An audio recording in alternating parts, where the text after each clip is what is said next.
but I'll just give you a minute and I'll readjust here. Kind of a wonky angle here, but this way, if I open this up, you can see inside pretty good. Okay, so sometimes there'll be worms up on the cover here, but it looks pretty good today. It must be happy down inside.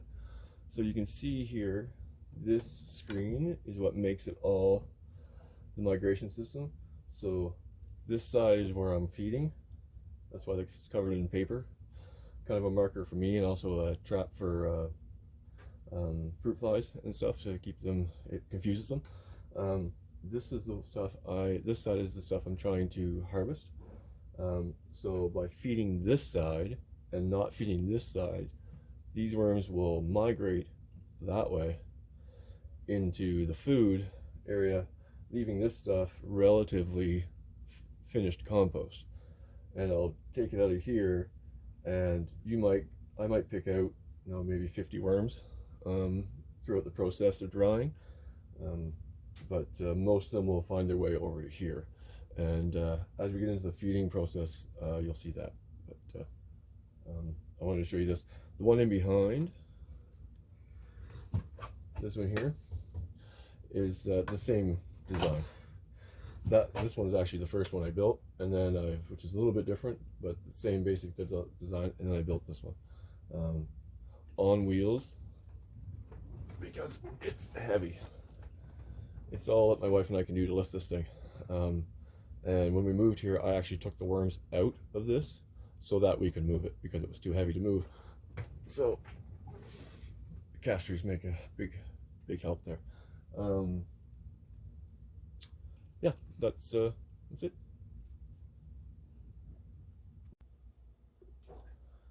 I just opened up the top of the other migration worm bin, and I want to take a minute to recognize these spiders. Little spiders that have lived in this lid for, I don't know, 5 years. I'm sure it's not the same spider. I realize it's different spiders, but those webs have been there. You can get fruit fly issues and different bug issues. I mean, not issues, but different populations. So the spiders are very much a part of the ecosystem in the bin as much as the worms are. So if you see spider webs in your worm bin, don't freak out. They are part of the ecosystem. Obviously, you want small spiders. Big spiders in here is not a good thing, but if you see spider webs, especially these little ones like this, they're not hurting the worms at all. So just want to take a special note, shout out to the spiders. Thank you for keeping my fly population at bay.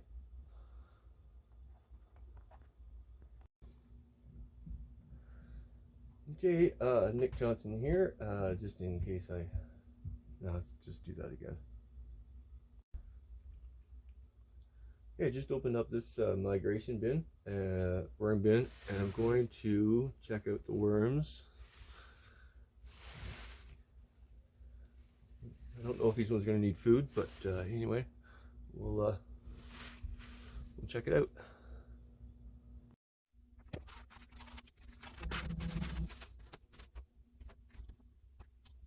I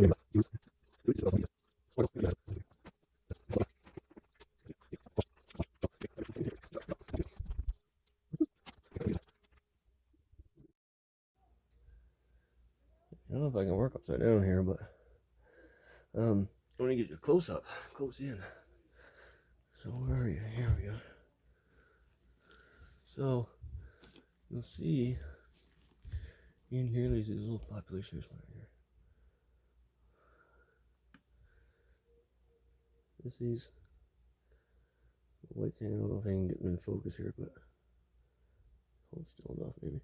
Anyway, that is a little population of springtails, little arthropods. They're in here. This one is kind of overrun with them. Not overrun, but the population was a little too much. They're getting better now, but anyway, again, beneficial arthropod, but you want populations to stay in balance, right? So what I do is this is when I'm starting. You see all the worms in here. just part everything like this. I grab some food. I took one glove off so I have a clean hand to deal with this stuff. So we have our compost bin. I'm not gonna put it in like that, obviously. I'll just set it here. We got some mold starting. That's not the end of the world. We just don't. Nope. Just toss her all in there. Oh my God! Take her out inside. I'll say this: if any part of this process is going to smell funky, it's this process, and it's not the compost. It's this has been, the food has been sitting here too long. If you stay on it, don't let your food sit too long, or you freeze it. Although freezing food and thawing it out, it's going to smell funky anyway. So, but if you don't let it sit too long on the counter, then it's not such a big issue. Now, there isn't quite enough compost here to cover all the food, so we do our best to cover it all. There you go. That's fine. Okay. Put that back up there. And then this is where the paper comes in, because the paper will confuse anything coming in from the outside. Will get lost in the maze of paper and not be able to find the food in time before they either give up or starve. So just make sure there's a healthy pile of paper on top, and we also rely on the spiders, and that's it. So this bin is ready to go. Let's see, you can see over here, turn you a little bit if I can. Oh yeah, it was a better angle before. Yeah, right here you see the screen. This is the mesh that makes it a migration system. The worms can get through, no problem. The worms don't even know that it's there, really. They're so small they can go through that, no problem. And that gives us something to work on. So we can feed the worms over here, and in about a couple weeks, the worms will be out of that side, over on this side, and we'll be able to harvest that finished compost. And that's how it works. So this bin is done. We'll move on to the other bin and see which worms need food. So yeah, there you go. I get asked by people how many worms are in your bin, and I tell them I can't possibly know that. Where is it? Okay, so is it gonna focus? Okay, you see this big worm going? Okay, that's about the size of the average worm. Here's my finger. Murdoch, you want to put your finger there? Put your finger next to my finger. There's Murdoch's. Murdoch's almost 7. So just so you know the size. Now, do you see? You gotta focus. A little brown thing. It's the tiny worm. There's another worm right there. Can you put your finger next to the little worm, Murdoch? There. That little worm, he's not just hatched, you know, like he's been able to, oh. Right, he's been out of the egg for a little while now. Let's see if we can find an egg. Okay, but so anyway, my point is that it's entirely impossible to know how many worms are in this compost, because he's not even the smallest one by any means. Oh, and there's a little springtail going. Woo! Okay, found an egg right there by Murdoch's finger. Oh, right there, that little round thing. No, it's okay. Here we go. So inside that egg are 4 or 5 little worms. So you can imagine how small they are when they hatch. So this guy, who needs to go back into the bin, and this guy who's given up on us altogether, that's full size. So how many worms are in that bin? Are in that pile? Who knows? So anyway, hundreds of thousands probably in all my bins. I gotta look. Anyway, just want to show you because we saw some little tiny ones. So hard to want to focus. There you go. Egg, tiny, full grown. You go back in the bin though.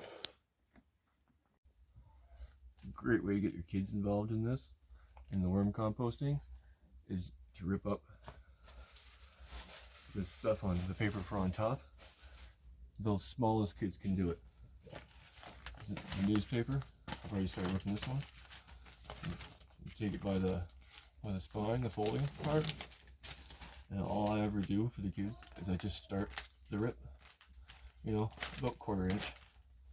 Just start the rip for them.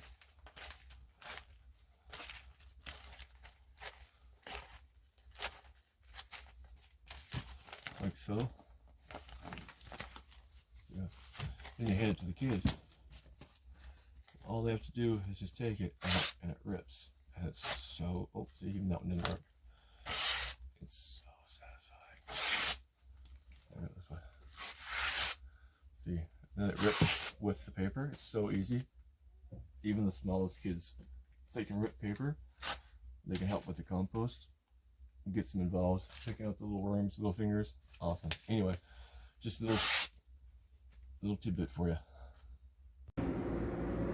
Hey, I want to take one last video, wrap this up, one last little clip, I guess, to show when everything's put back together again. Some potatoes I got set out. It all tucks away. See, there's a finger. Here's 1, 2, 3, 4, 5 composters, worm composters, bokashi, 6 composters. All in there, it all fits in nicely, no big deal. Yeah, lots of space, lots of great soil being made, lots of worms. Yeah. I just want to do one last clip, just to wrap all this stuff up. These little composters, clean, ready to go. I just rinse them out with really hot water. These are pretty good. If they get really bad, if I forget about them, I can put them in the dishwasher. No problem. Rinse them out real good first. One thing I do, really, I don't know if you can read that, tea tree oil. And I spray that inside.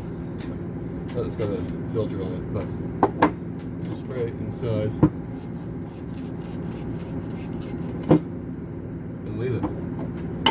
It's a disinfectant. So,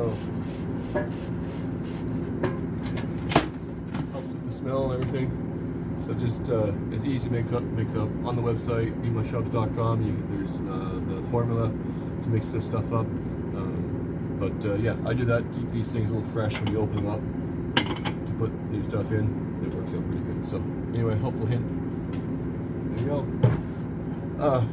If you like this video, watch the rest of them on the channels. Check out eatmyshrubs.com for all kinds of other helpful little hints.